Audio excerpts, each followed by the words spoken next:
一段时间以来，菲律宾在南海屡屡生事，不负责任地升高地区紧张局势。中国外交部连续多天就此发声，要求菲方做出理智的抉择。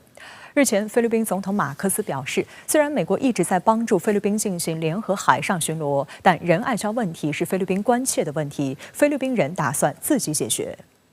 针对日美此前传出美菲已开始就坐滩的马德雷山号军舰的结构进行非正式讨论的消息，菲律宾总统马克思在接受日本广播协会专访时表示，就马德雷山号的具体情况而言，菲律宾人希望自己解决这个问题。但矛盾的是，马克思同时指出，美国作为菲律宾的条约盟友，并不是唯一一个派遣舰艇在该地区进行巡逻的国家，包括日本、加拿大等国也参与其中。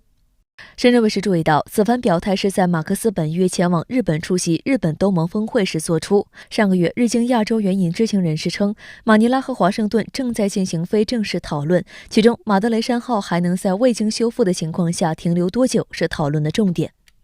马德雷山号以搁浅之名已在仁爱礁坐滩24年，中方多次敦促菲方拖走非法坐滩军舰，但菲律宾方面置若罔闻。如今眼看舰体老化严重，无法坚持更长时间，菲律宾也增加了在相关海域挑衅的力度，导致中菲关系陷入紧张。此次马克思表态希望菲律宾能自己解决问题，则被解读为在当前形势下，菲方试图与美国划清界限，至少在姿态上表明菲律宾希望保持自主性的意愿。同时，这一表态与中方一直坚持的仁爱礁问题属于中菲之间双边问题的立场是比较接近的，为双方就海上分歧进行对话协商，避免更严重的摩擦发生，创造了一定条件。他现在也很清楚地认识到，包括国内很多的有识之士包括他国内一些政治、经济、工商界的人士，其实一直以来也在呼吁菲律宾的政府要选择一条最适合菲律宾人民的道路，而不是说把自己推到美国现在试图在印太方向上展开了一种新冷战的前线去。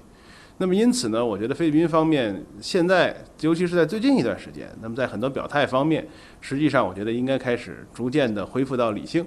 然而，菲律宾是否有能力自己解决问题，引发外界质疑。采访中，马克思并未就所谓解决问题做出解释。如果解决意味着向军舰提供大规模建筑补给物资，无疑违反此前菲方只提供人道物资的承诺。加上菲律宾的船吨位较小，速度较慢，如果真的要进行大规模建筑物资补给，从长远来看，仍要借助美国等域外国家的力量，这也将进一步激化当前形势。更让外界担忧的是，菲律宾军方态度仍十分强硬，导致南海问题热度只增不减。25号，菲律宾军方发言人阿吉拉尔辩称，菲律宾没有在南海挑起冲突，并颠倒黑白，妄称是中方所谓危险操作造成海上碰撞。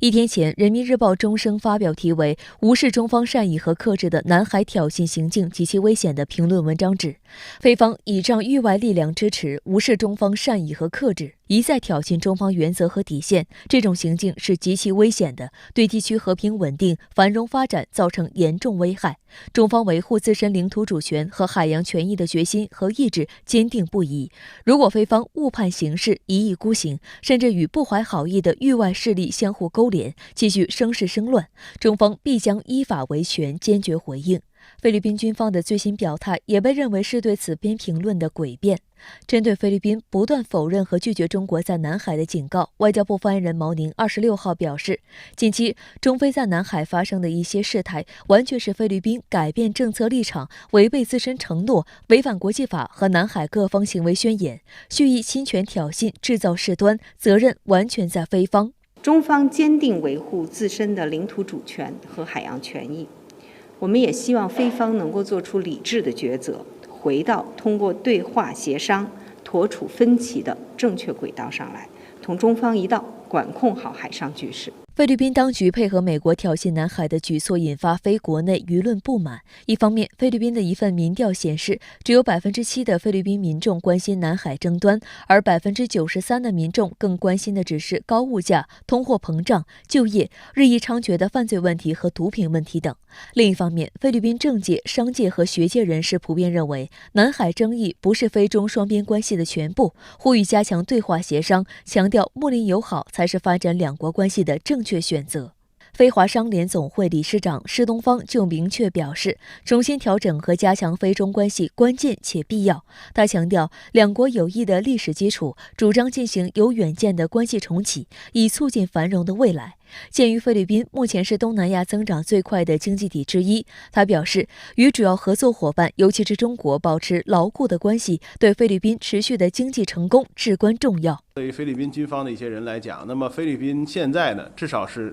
看起来美国方面是保证予以支持的，而且美国相信以美国军方的这种传统，也会试图对菲律宾军方的一些高层试图进行个人方面的这种